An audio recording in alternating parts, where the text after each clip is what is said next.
살고는 있는데 사는 것 같지 않은 기분. 죽지도 않고 병만 걸립니다. 요즘 진료실에서 가장 많이 듣는 말입니다. 안녕하세요. 노인의학과 전문의 정혜민입니다. 40년 동안 환자분들을 만나며 깨달은 것이 있습니다. 65세 김정숙 할머니와 65세 박영호 할아버지, 이 두 분의 10년 후 모습은 천지 차이였습니다. 김 할머니는 75세가 되어서도 혼자 여행을 다니고 손주들과 공원을 뛰어다니는 반면 박 할아버지는 거동이 불편해 간단한 일상생활조차 도움이 필요했습니다. 같은 나이에 시작했는데 왜 이렇게 다른 결과가 나왔을까요? 65세는 단순한 나이가 아닙니다. 몸과 마음이 조용히 변화를 시작하는 시기입니다.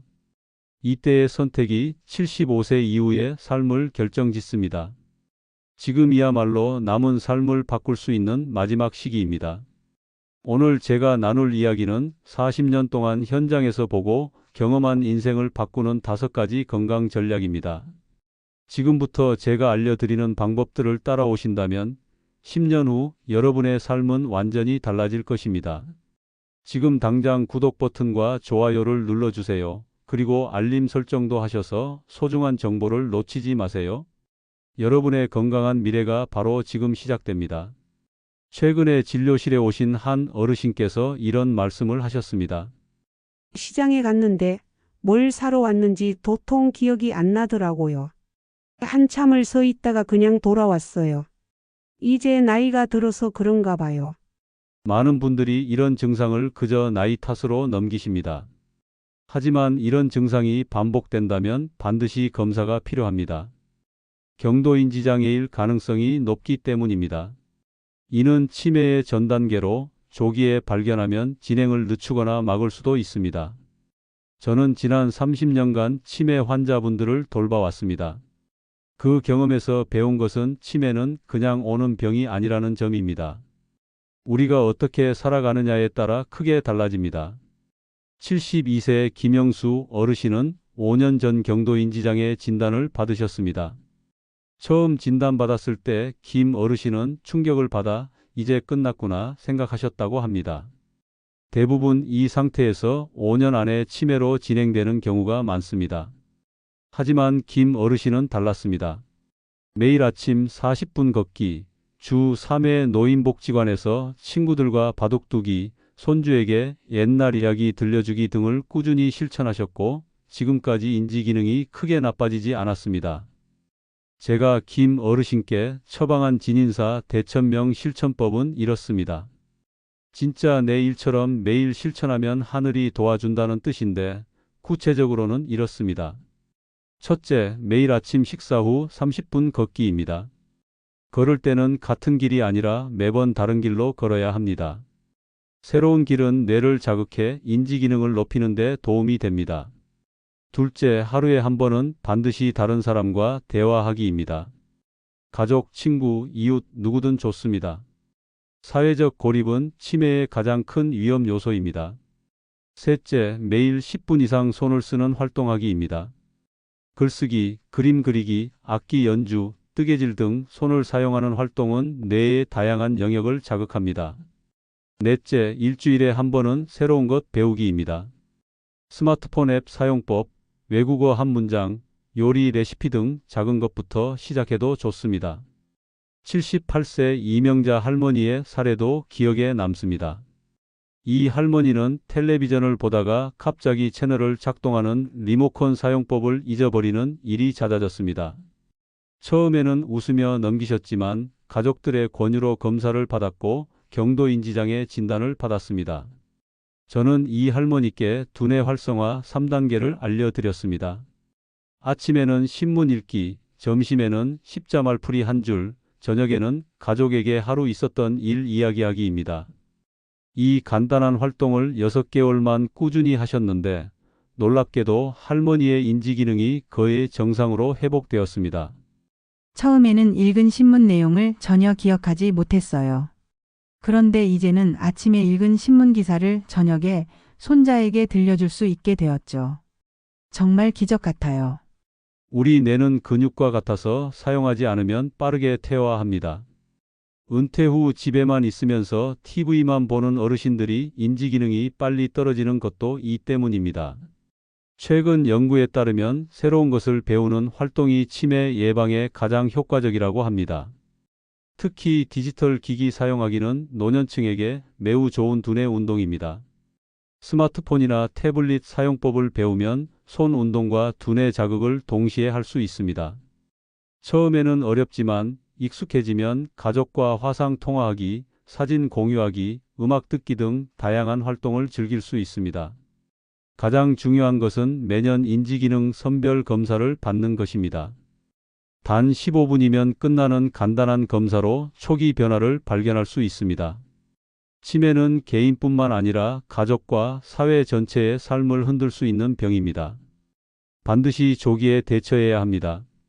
70세 박명순 할머니는 평생 농사일을 하셨습니다. 그런데 갑자기 체중이 5kg 빠지면서 무기력해지셨습니다. 식사량은 줄었지만 복부는 오히려 나왔고 팔다리는 마르면서 힘이 없어졌습니다. 진찰실에서 처음 배웠을 때 의자에서 일어나는 것조차 어려워하셨습니다. 검사 결과 근감소증이었습니다.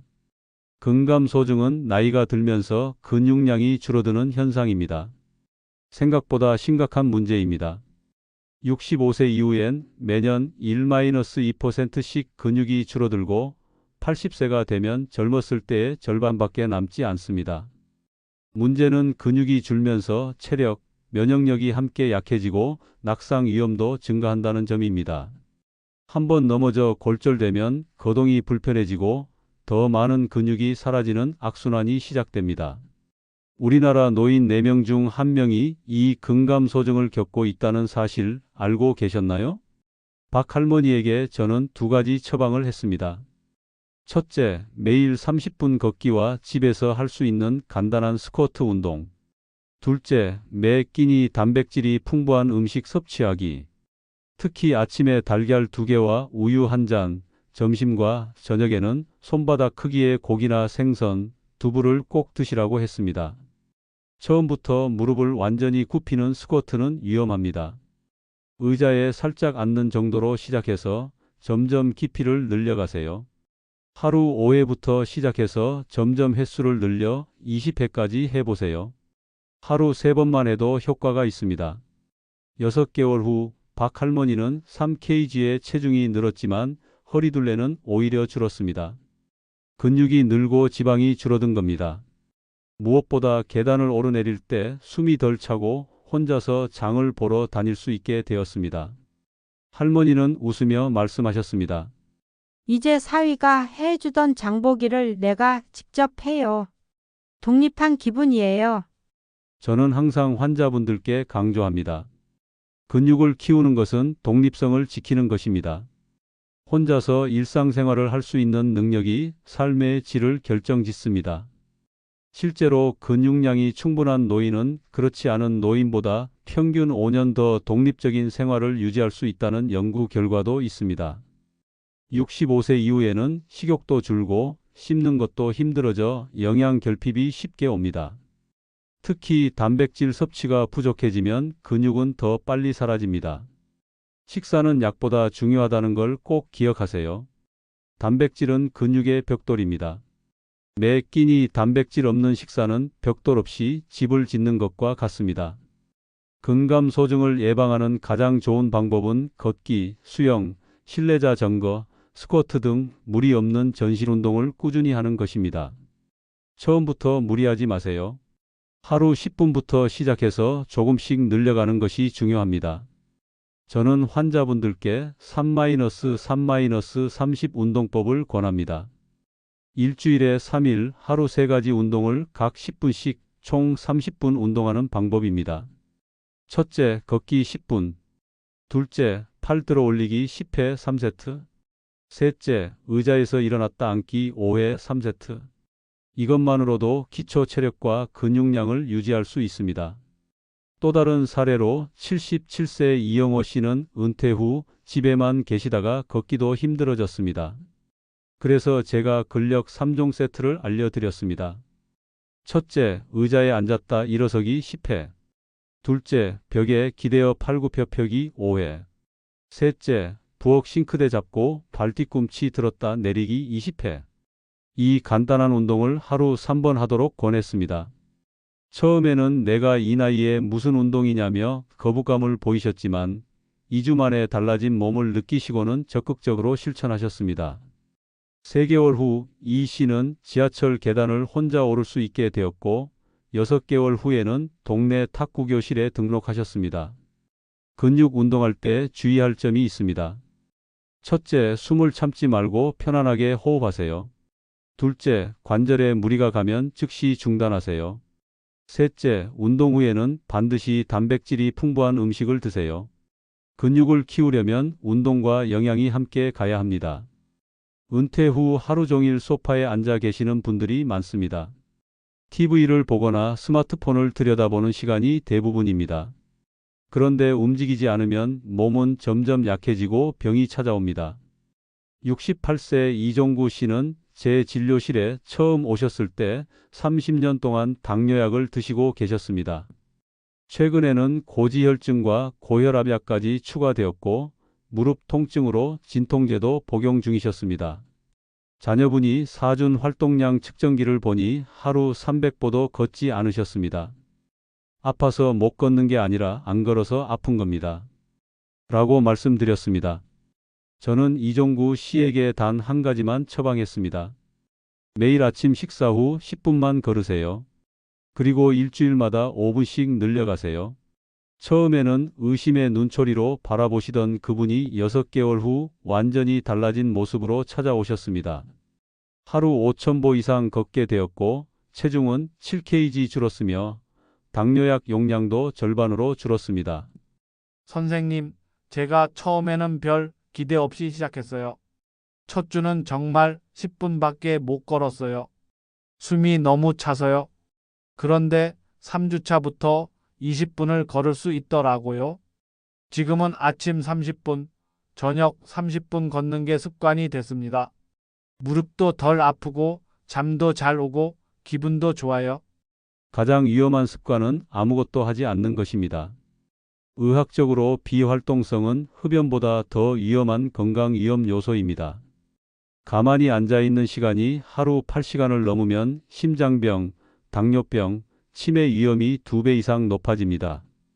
최근 미국 의학저널에 발표된 연구 결과에 따르면 하루 30분 걷기만 해도 심장병 위험은 30%, 당뇨병 위험은 25%, 조기 사망 위험은 20% 감소한다고 합니다. 약보다 더 효과적인 치료법인 셈입니다. 나이가 들면 자연스럽게 활동량이 줄어듭니다. 하지만 이를 그대로 받아들이면 안 됩니다. 근육은 사용하지 않으면 사라진다는 사실을 기억하세요. 움직이는 순간부터 건강은 바뀝니다. 제 진료실에 오시는 분들 중 많은 분들이 이런 말씀을 하십니다. 운동하려면 체육관에 가야 하는데 지금 내 몸으로는 그게 어렵습니다. 하지만 운동은 반드시 체육관에서 해야 하는 것이 아닙니다. 일상생활 속에서 움직임을 늘리는 것만으로도 충분합니다. 저는 환자분들께 앉아있는 시간 쪼개기를 실천하라고 권합니다. TV를 30분 봤다면 반드시 일어나서 5분간 걷거나 스트레칭하는 습관이 중요합니다. 이것만으로도 혈당 조절과 혈액순환에 큰 도움이 됩니다. 73세 김명자 할머니의 사례를 말씀드리겠습니다. 김 할머니는 고혈압과 당뇨로 약을 드시고 계셨는데 무릎 통증 때문에 운동은 전혀 못하신다고 하셨습니다. 그래서 저는 의자 체조를 알려드렸습니다. 의자에 앉아서 할 수 있는 간단한 상체 운동과 발목 돌리기, 다리 들어 올리기 등을 하루 3번 각 10분씩만 하도록 했습니다. 한 달 후 김 할머니의 혈압은 안정되고 혈당도 조절되기 시작했습니다. 가장 놀라운 것은 무릎 통증이 줄어들었다는 점입니다. 가만히 있으면 관절도 더 뻣뻣해지고 통증은 더 심해집니다. 하지만 적당히 움직이면 혈액순환이 좋아져 오히려 통증이 줄어듭니다. 일상에서 쉽게 실천할 수 있는 5-5-5 활동법도 있습니다. 일어나서 5분 걷기, 앉아서 5분 일하기, 서서 5분 활동하기를 번갈아 하는 방법입니다. 이렇게 하면 하루 종일 같은 자세로 있는 것을 피할 수 있습니다. 저는 모든 환자분들께 오늘부터 엘리베이터 대신 계단을 이용하세요. 라고 권합니다. 물론 처음부터 10층을 오르라는 말씀이 아닙니다. 처음에는 1층만, 그 다음에는 2층, 이렇게 조금씩 늘려가면 됩니다. 계단 오르기는 하체 근력을 키우는 가장 좋은 운동 중 하나입니다. 75세 이윤자 할머니는 10가지가 넘는 약을 드시고 계셨습니다. 고혈압약, 당뇨약, 관절염약, 골다공증약, 위장약, 수면제, 항우울제 등 정말 많았습니다. 하지만 최근 들어 자주 어지럽고 식욕도 없어졌으며 하루 종일 무기력했습니다. 저는 이 할머니의 약을 하나씩 검토했습니다. 그리고 발견했습니다. 여러 병원에서 처방받은 약들 중 일부는 서로 상호작용을 일으키고 있었고 몇몇 약은 어지럼증과 무기력증을 유발할 수 있는 것들이었습니다. 전문의와 상의 후 약을 꼭 필요한 5가지로 줄이고 용량도 조절했습니다. 한 달 후 이윤자 할머니는 어지럼증이 사라졌고 활력도 되찾았습니다. 이제 아침에 일어나면 세상이 빙글빙글 돌지 않아요. 정말 살 것 같아요. 라고 말씀하셨습니다. 노인의 경우 간과 신장 기능이 약해져 약이 체내에 쌓이기 쉽습니다. 5가지 이상의 약을 복용하는 다제약물 복용은 낙상, 인지장애, 영양실조 등 다양한 부작용을 일으킬 수 있습니다. 약물 부작용은 노인에게 특히 위험합니다. 젊은 사람과 달리 노인은 약물 부작용이 새로운 질병으로 오해받기 쉽기 때문입니다. 예를 들어 혈압약 부작용으로 인한 어지럼증이 원인 모를 어지럼증으로 진단되어 또 다른 약이 추가되는 경우가 많습니다. 또한 여러 병원을 다니다 보면 약이 중복되기도 합니다. 한 번은 제가 만난 환자분이 3곳의 병원에서 모두 같은 성분의 혈압약을 처방받아 3배의 용량을 복용하고 있었습니다. 이런 경우 저혈압으로 쓰러질 위험이 매우 높습니다. 약은 반드시 필요한 것만 최소한으로 복용해야 합니다. 이를 위해 제가 드리는 핵심 조언은 나만의 주치의 정하기입니다. 여러 병원을 다니더라도 모든 약을 한 분의 주치의에게 보여드리고 종합적으로 관리받는 것이 중요합니다. 주치의는 어떻게 선택하면 좋을까요? 첫째, 질문에 친절히 답변해주는 의사. 둘째, 약보다 생활습관 개선을 먼저 권하는 의사. 셋째, 내 병력을 잘 기억하는 의사가 좋은 주치의입니다. 두 번째 조언은 약을 자주 정리하는 습관입니다. 6개월에 한 번은 복용 중인 모든 약을 모아 주치의에게 보여드리세요. 꼭 필요한지, 용량은 적절한지, 부작용은 없는지 확인받는 것이 좋습니다. 제가 환자분들께 자주 해드리는 말이 있습니다. 약봉지 정리는 생명 정리입니다. 한국의 많은 노인분들이 약봉지를 한가득 가지고 다니시는데 이것은 매우 위험한 습관입니다. 모든 약은 정확한 용량과 시간에 복용해야 효과가 있고 부작용을 줄일 수 있습니다. 세 번째는 약 복용 전 반드시 의사와 상의하기입니다. 특히 일반의 약품이나 건강기능식품도 처방약과 상호작용할 수 있으니 반드시 의사에게 알려야 합니다. 약물 부작용의 초기 신호를 알아차리는 것도 중요합니다. 갑자기 어지럽거나 평소보다 더 졸리거나 입이 마르거나 소화가 안 되거나 피부에 발진이 생기면 즉시 의사와 상의하세요. 81세 강민호 씨의 사례를 들려드리겠습니다. 강 씨는 15가지 약을 복용하고 계셨습니다. 5곳의 병원을 다니면서 처방받은 약들이었죠. 문제는 수면제, 근육이완제, 진정제를 모두 복용하고 있어 낮에도 계속 졸려하시고 실제로 넘어져 고관절 골절까지 되셨다는 점입니다. 저는 강 씨의 모든 약을 검토한 후 꼭 필요한 7가지만 남기고 줄였습니다. 그리고 모든 약을 한 명의 주치의에게 관리받도록 조언했습니다. 2개월 후 강 씨는 정신이 맑아졌고 낮에 졸리는 증상도 사라졌습니다. 6개월 후에는 지팡이 없이도 걸을 수 있게 되었습니다. 약을 줄이는 것이 오히려 건강에 도움이 되는 경우가 많습니다. 실제로 약을 줄인 후 오히려 증상이 개선되는 사례를 저는 자주 목격합니다. 약을 많이 먹는다고 더 건강해지는 것은 아닙니다. 마지막으로 진통제와 수면제는 특히 주의해서 복용해야 합니다. 이 두 가지 약은 의존성이 생기기 쉽고 낙상 위험도 높이기 때문입니다. 통증이나 불면증은 약 외에도 다양한 방법으로 관리할 수 있습니다. 운동, 스트레칭, 온찜질, 명상, 이완기법 등을 먼저 시도해 보세요. 40년간 노인의학과 의사로 일하면서 저는 수많은 어르신들의 삶을 지켜봤습니다. 그 경험에서 얻은 교훈은 간단합니다. 운동, 식사, 적절한 약 복용. 이 세 가지가 65세 이후 인생을 결정짓습니다. 제가 오늘 말씀드린 내용을 다시 한번 정리해 드리겠습니다. 첫째, 매년 인지검사를 받으세요. 치매는 조기에 발견할수록 진행을 늦출 수 있습니다. 단 15분이면 끝나는 이 간단한 검사가 10년 후 여러분의 기억을 지켜줄 것입니다. 둘째, 근육이 줄지 않게 매일 조금씩 운동하세요. 하루 10분부터 시작해도 좋습니다. 매일 조금씩 걷는 것만으로도 근육량 감소를 막을 수 있습니다. 걷기는 가장 안전하고 효과적인 운동입니다. 돈도 들지 않고 언제 어디서든 할 수 있습니다. 셋째, 단백질 중심의 균형 잡힌 식사를 하세요. 특히 매 끼니 손바닥 크기의 고기, 생선, 달걀, 두부와 같은 단백질 식품을 꼭 드세요. 식사는 약보다 더 중요합니다. 약은 질병을 관리하지만 식사는 질병을 예방합니다. 넷째, 가만히 있는 시간을 줄이세요. TV를 볼 때도 30분마다 일어나 5분씩 걷거나 스트레칭하는 습관을 들이세요. 앉아있는 시간이 쌓일수록 건강은 무너집니다. 다섯째, 주치의와 함께 약물을 관리하세요. 여러 병원을 다니더라도 모든 약은 한 명의 의사에게 보여드리고 관리받는 것이 좋습니다. 약이 많을수록 부작용 위험도 커집니다. 건강한 노년을 위한 준비는 빨리 시작할수록 좋습니다.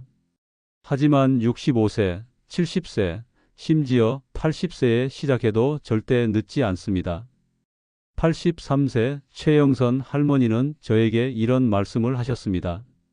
선생님, 1년 전부터 매일 30분씩 걷기 시작했더니 10년은 젊어진 것 같아요. 저는 오래 사는 것보다 건강하게 사는 것이 더 중요하다고 생각합니다.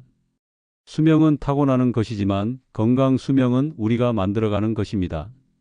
지금 이 순간 작은 변화를 시작하는 것이 10년 후 여러분의 삶을 완전히 바꿔놓을 것입니다.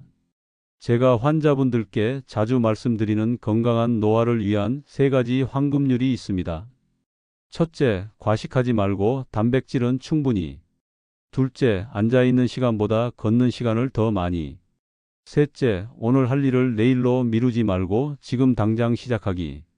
실제로 저는 이 3가지 규칙을 지킨 어르신들이 건강하게 90세, 100세까지 사는 모습을 여러 번 봤습니다. 그들의 공통점은 단 하나, 바로 꾸준함이었습니다.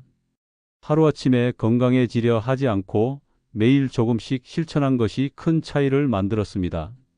나이는 단지 숫자에 불과합니다. 중요한 것은 몸과 마음의 나이입니다. 제가 만난 90세 어르신 중에는 60대보다 더 활기차고 건강한 분들이 많았습니다. 그들의 비결은 긍정적인 마음과 꾸준한 습관이었습니다. 마지막으로 가장 중요한 조언을 드립니다. 많은 분들이 이제 와서 무슨 소용이야 라고 말씀하십니다. 하지만 제가 만난 수많은 어르신들의 삶이 증명합니다. 늦었다고 생각될 때가 가장 빠른 시점입니다. 지금부터 시작하세요. 건강한 노년은 행운이 아니라 선택입니다. 여러분의 선택이 여러분의 미래를 만듭니다. 이 영상이 도움이 되셨다면 구독과 좋아요, 알림 설정을 부탁드립니다. 다음 영상에서도 건강한 노후를 위한 실질적인 조언들을 나누겠습니다. 감사합니다.